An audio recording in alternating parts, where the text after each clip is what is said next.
Jericho Cross mga bro, lilipat na daw sa Barangay Ginebra next season at TNT malakas lang pag may import.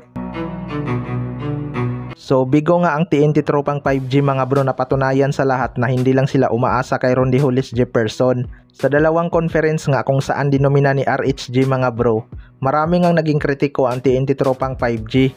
Pero noon nga ay Barangay Ginebra ang sinasabihan ng lahat na umaasa lang sa import dahil lumakas nga ang Barangay Ginebra simula dumating si Justin Brownlee. Isa nga sa mga dahilan kaya hirap sila manalo kapag Philippine Cup ay si Junmar Fajardo.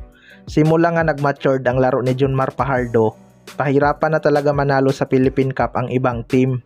Nakakabawi lang talaga sila kapag may import dahil doon nga sila nakakakuha ng kamatch up ni Junmar Fajardo. Pero itong Barangay Ginebra at TNT tropang 5G, hindi naman sintro ang kanilang kinukuhang import pero hirap nga si Junmar Fajardo bantayan ang mga ito. Kaya para sa akin mga bro, normal lang talaga na lalakas ang isang team kapag may import. Doon naman humihina ang SMB dahil hindi nga nila natitik advantage ang height ni Junmar Fajardo. Marami din talagang key player ang TNT na may injury mga bro. Pero paano kaya kung healthy sina Jason Castro, Reynam Batak at Poy Aram? Diba? Wala pa nga ang mga yan pero nahirapan pa rin ang SMB. Nagko-collapse kasi ang TNT sa dulo dahil sa pagod, habang fresh legs naman ang SMB dahil sa mahabang rotation. Sa kabilang banda naman mga bro, Jericho Cross lilipat na daw sa Barangay Ginebra next season. Ito ngang si Jericho Cross ang naging malaking pyesa ng SMB sa Philippine Cup.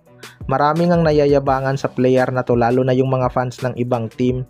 Pero maangas lang naman to sa loob ng court. Isa kasi yan sa kanyang mga strategy para masira ang laro ng kalaban. Ganyan din naman si Calvin Abueva mga bro, kumbaga kung pikon ka talo ka. Ito yung mga player na gusto mo maging kakampi pero ayaw mong maging kalaban dahil mababad trip ka talaga.